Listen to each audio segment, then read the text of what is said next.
সংবাদ সবাইকে স্বাগত জানাচ্ছি। আমি ফিরোজ তোহা। শুরুতেই সংবাদ শিরোনাম। বাংলাদেশের সর্বশেষ গুরুত্বপূর্ণ আপডেট সংবাদে আপনাকে স্বাগত। শুরুতেই সংবাদ শিরোনাম, পরে বিস্তারিত। শুরুতেই জানাবো, রাজধানীর বিমানবন্দরে বিজিবির সাবেক মহাপরিচালক মইনুল ইসলাম গ্রেপ্তার।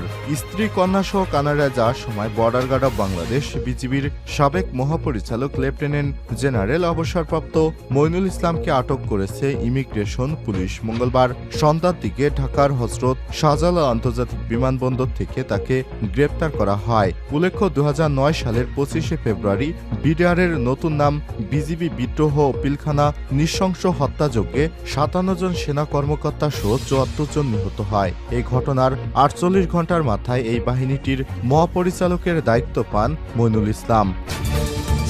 এরপর জানাবো, এস আলম গ্রুপের 2 কারখানা বন্ধ ঘোষণা, শ্রমিকদের বিক্ষোভ। এস আলম গ্রুপের 2টি কারখানা অনির্দিষ্টকালের জন্য বন্ধ ঘোষণা করা হয়েছে। কারখানা 2টি হল S Alam refined sugar industry limited ও S Alam power plant limited. জানাবো, বিডিআর হত্যাকাণ্ডের তদন্ত প্রতিবেদনে ছিল না দেশি বিদেশি চক্রান্তের তথ্য। Border guard of Bangladesh BDR হত্যাকাণ্ডের পর যে তদন্ত কমিশন গঠন করা হয়েছিল, সেই তদন্তে দেশি বিদেশি চক্রান্তের কোনো প্রতিবেদন ছিল না বলে জানিয়েছে কমিশনের সভাপতি মেজর জেনারেল অবসরপ্রাপ্ত আলম ফজলুর রহমান। আর চ্যানেল 24কে দেয়া এক সাক্ষাৎকারে সব তথ্য জানান তিনি। এদিকে প্রত্যেক ধর্মে শান্তির বাণী আছে, সেই বাণী নিজের মধ্যে স্থাপন করতে হবে। বড়দিন উপলক্ষে প্রধান উপদেষ্টার শুভেচ্ছা বিনিময় খ্রিস্টানদের সঙ্গে। বড়দিন উপলক্ষে খ্রিস্টান সম্প্রদায়ের প্রতিনিধিদের সঙ্গে শুভেচ্ছা বিনিময় করেছেন অন্তর্বর্তীকালীন সরকারের প্রধান উপদেষ্টা অধ্যাপক ডক্টর মোহাম্মদ ইউনূস। এ সময় খ্রিস্টানের প্রধান চার্চরা ডক্টর মোহাম্মদ ইউনূসের পাশে থাকার ঘোষণা দিয়েছেন। জানাবো, শেখ হাসিনার দুর্নীতির অনুসন্ধান অগ্রাধিকারের ভিত্তিতেই দেখছে সরকার। প্রধান উপদেষ্টার পেশ সচিব শফিকুল আলম জানিয়েছেন, শেখ হাসিনার দুর্নীতির অনুসন্ধান অগ্রাধিকারের ভিত্তিতেই দেখছে সরকার। আজ মঙ্গলবার 24শে ডিসেম্বর এসব কথা জানান তিনি। এবং সর্বশেষ জানাবো, মুক্তি পেলেন পি.কে. হালদার।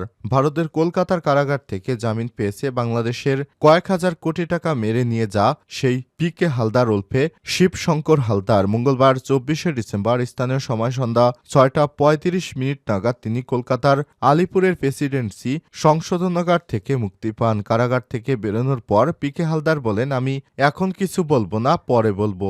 স্থানীয় গণমাধ্যমের কর্মীদের সামনে কার্যত হাতজোড় করে পি.কে. হালদার জানান, আমি আমার আইনজীবীর সাথে কথা বলার পর সবকিছু জানাবো। এরপর কারাগারের বাইরে দাঁড়িয়ে থাকা একটি সাদা উবের চেপে ওই স্থান ত্যাগ করেছেন তিনি। যদিও এই মুহূর্তে তিনি কোথায় যাচ্ছেন তা সাংবাদিকদের বলেননি। প্রিয় দর্শক, এতক্ষণ শুনছিলেন সংবাদ শিরোনাম, এবারে বিস্তারিত।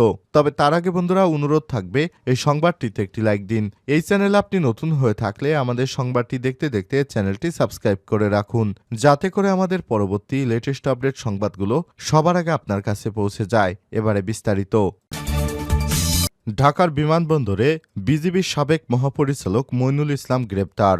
স্ত্রীসহ কানাডা যাওয়ার সময় বর্ডার গার্ড অব বাংলাদেশ বিজিবির সাবেক মহাপরিচালক লেফটেন্যান্ট জেনারেল অবসরপ্রাপ্ত মইনুল ইসলামকে আটক করেছে ইমিগ্রেশন পুলিশ। মঙ্গলবার 24শে ডিসেম্বর সন্ধ্যার পর ঢাকার হজরত শাহজালাল আন্তর্জাতিক বিমানবন্দর থেকে তাকে আটক করা হয়। উল্লেখ্য, 2009 সালের 25শে ফেব্রুয়ারি বিডিআর নতুন নাম বিজিবি বিদ্রোহ ও পিলখানায় নৃশংস হত্যাযজ্ঞে 57 জন সেনা কর্মকর্তা সহ 74 জন নিহত হয়েছিল। এই ঘটনায় 48 ঘণ্টার মাথায় বাহিনীটির মহাপরিচালকের দায়িত্ব পান মইনুল ইসলাম। তিনি মহাপরিচালকের দায়িত্ব পাওয়ার পর বাহিনীটির ইউনিফর্ম পরিবর্তন করেন এবং সীমান্ত বাহিনীতে যোগ করা হয় একটি গোয়েন্দা ইউনিট। পরে লেফটেন্যান্ট জেনারেল পদে উন্নীত করা হয় তাকে এবং সেনাবাহিনীর সদর দপ্তরে জেনারেল স্টাফ করা হয় তাকে। 2015 সালের জুলাইয়ে সশস্ত্র বাহিনী বিদ্রোহ বিভাগের প্রিন্সিপাল স্টাফ অফিসার হন মইনুল ইসলাম। পরের বছর ফেব্রুয়ারিতে সেনাবাহিনী থেকে অবসর গ্রহণ করেন তিনি। বিজিবির মহাপরিচালক পদে যোগদানের আগে জাতীয় প্রতিরক্ষা college, Bangladesh armed forces war forces FIWC এর প্রধান প্রশিক্ষক হিসেবে দায়িত্ব পালন করেছিলেন মইনুল। এস আলম গ্রুপের 2 কারখানা বন্ধ ঘোষণা, শ্রমিকদের বিক্ষোভ। এস আলম গ্রুপের 2টি কারখানা অনির্দিষ্টকালের জন্য বন্ধ ঘোষণা করা হয়েছে। কারখানা দুটি হল S Alam refined sugar industry limited ও S Alam power plant limited. বুধবার 24শে ডিসেম্বর এস আলম গ্রুপের মানব সম্পদ ও প্রশাসন প্রধান মোহাম্মদ বোরহানুদ্দিন স্বাক্ষরিত এক অফিস আদেশে এই নির্দেশ দেওয়া হয়েছে। এতে বলা হয়েছে, আগামীকাল বুধবার 25শে ডিসেম্বর থেকে কারখানা দুইটি অনির্দিষ্টকালের জন্য বন্ধ ঘোষণা করা হয়েছে। এতে আরও বলা হয়েছে, S Alam refined sugar industry limited ও এস আলম পাওয়ার প্ল্যান্ট লিমিটেডের সকল শ্রমিক কর্মকর্তা ও কর্মচারীদের অবগতির জন্য জানানো যাচ্ছে যে কর্তৃপক্ষের নির্দেশক্রমে অনিবার্যত কারণবশত আগামী 25শে ডিসেম্বর হতে পরবর্তী নির্দেশ না দেওয়া পর্যন্ত কারখানা বন্ধ থাকবে। তবে নিরাপত্তা বিভাগ, ডেলিভারি সেকশন ও জরুরি বিভাগ ব্যবস্থাপনা কর্তৃপক্ষের সিদ্ধান্ত মোতাবেক খোলা থাকবে। নোটিশে কারখানা খোলার তারিখ কর্তৃপক্ষের নির্দেশনা অনুযায়ী নোটিশের মাধ্যমে জানানো হবে বলে উল্লেখ করা হয়। প্রসঙ্গত, দক্ষিণ চট্টগ্রামের কর্ণফুলী নদী তীরবর্তী চরলক্ষা ইউনিয়নের ঈশানগর এলাকায় এই কারখানা অবস্থিত। এই কারখানা বন্ধের খবর পেয়ে শ্রমিকেরা বিক্ষোভে ফেটে পড়ে। তারা বলছে, তাদের কারখানা চালু রাখতে হবে, কিন্তু এস আলম যে কোটি কোটি ডলার বিদেশে পাচার করেছে বা বর্তমানে বেতন ভাতা দিতে পারছে না, এ ব্যাপারে কেউ কথা বলছে না। বিডিআর হত্যাকাণ্ডের তদন্ত প্রতিবেদন ছিল না দেশি বিদেশি চক্রান্তের তথ্য। Border guard of Bangladesh BDR হত্যাকাণ্ডের পর যে তদন্ত কমিশন গঠন করা হয়েছিল, সেই তদন্ত কমিশনে দেশি বিদেশি চক্রান্তের কোনো প্রতিবেদন ছিল না বলে জানিয়েছে কমিশনের সভাপতি মেজর জেনারেল অবসরপ্রাপ্ত আলম ফজলুর রহমান। মঙ্গলবার 24শে ডিসেম্বর চ্যানেল 24-কে দেখ সাক্ষাৎকারে তথ্য জানান তিনি। সাক্ষাৎকারে তিনি বলেছেন, বিডিআর হত্যাকাণ্ডের পূর্ববর্তী তদন্ত পর্যালোচনা করা হবে, প্রয়োজনে শেখ হাসিনা সহ অন্যদের বক্তব্য নেওয়ার চেষ্টা করা হবে। এর আগে সোমবার 23শে ডিসেম্বর বিডিআর বিদ্রোহের ঘটনার তদন্তে 7 সদস্যের কমিশন গঠন করা হয়। কমিশনের প্রধান করা হয়েছে বিজিবির তৎকালীন বিডিআরের সাবেক মহাপরিচালক ALM ফজলুর রহমানকে।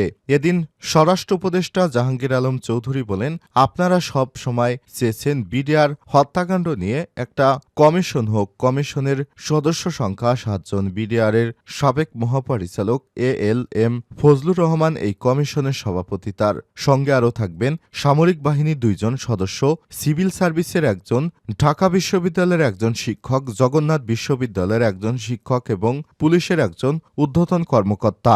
স্বরাষ্ট্র উপদেষ্টা বলেন, শেখ হাসিনাকে ফেরাতে ভারতের সঙ্গে যোগাযোগের জন্য প্রয়োজনীয় উদ্যোগ নিতে পররাষ্ট্র মন্ত্রণালয়কে চিঠি দেওয়া হয়েছে।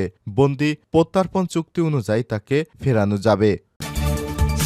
বড়দিন উপলক্ষে প্রধান উপদেষ্টার শুভেচ্ছা বিনিময়। প্রত্যেক ধর্ম শান্তির বাণী আছে, তাই বাণী নিজের মধ্যে স্থাপন করতে হবে বললেন প্রধান উপদেষ্টা। বড়দিন উপলক্ষে খ্রিস্টান সম্প্রদায়ের প্রতিনিধি দলের সঙ্গে শুভেচ্ছা বিনিময় করেছেন অন্তর্বর্তীকালীন সরকারের প্রধান উপদেষ্টা ডক্টর মোহাম্মদ ইউনূস। মঙ্গলবার 24শে ডিসেম্বর রাষ্ট্রীয় অতিথি ভবন যমুনায় খ্রিস্টান সম্প্রদায়ের প্রতিনিধি দলের সঙ্গে শুভেচ্ছা বিনিময় করেছেন তিনি। ধর্ম উপদেষ্টা ডক্টর আফম খালিদ হোসেনের সঞ্চালনায় খ্রিস্টান ধর্মের নেতাদের সঙ্গে শুভেচ্ছা বক্তব্য রাখেন বাংলাদেশের ক্যাথলিক খ্রিস্টানদের প্রধান ধর্মগুরু archbishop bishop Bijoy N D'Cruz, the national Christian fellowship of বাংলাদেশের সভাপতি বিশপ ফিলিপ পি অধিকারী, বাংলাদেশের Christian association president Nirmal Rozario, বাংলাদেশের ক্রিশ্চিয়ান অ্যাসোসিয়েশন মহাসচিব ইগনাসিয়াস হেমন্ত কোরায়া এবং বাংলাদেশ খ্রিস্টান মহাজোটের president Daniel Nirmal D'Costa. মন্তব্যে তারা প্রধান উপদেষ্টার নেতৃত্বে বাংলাদেশের উদারতা, সাম্প্রদায়িক সম্প্রীতি গড়ে উঠবে বলে আশা প্রকাশ করেছেন এবং খ্রিস্টান সম্প্রদায়ের পক্ষ থেকে সর্বোচ্চ সহযোগিতার আশ্বাস দেন। সংক্ষেপে যীশু খ্রিস্টের জীবনী, আদর্শ ও শান্তির বাণী উল্লেখ করে আর্চবিশপ বিজয় এনকে ডি ক্রুজের বলেন, ছাত্র জনতার অভ্যুত্থানে বাংলাদেশে নতুন সম্ভাবনার দ্বার উন্মেচিত হয়েছে। প্রফেসর ডক্টর মোহাম্মদ ইউনূস দেশ পরিচালনার কঠিন দায়িত্ব কাঁধে নিয়েছেন। আপনি জ্ঞানী, সৎ এবং বাংলাদেশের সবার আস্থাভাজন ব্যক্তি। আপনার নেতৃত্বে গণতান্ত্রিক, ধর্মনিরপেক্ষ এবং অসাম্প্রদায়িক বাংলাদেশ গড়ে উঠবে। আমরা খ্রিস্টান ধর্মাবলম্বীরা সবসময় আপনার পাশে আছি, সবসময় আপনার সাথে থাকব।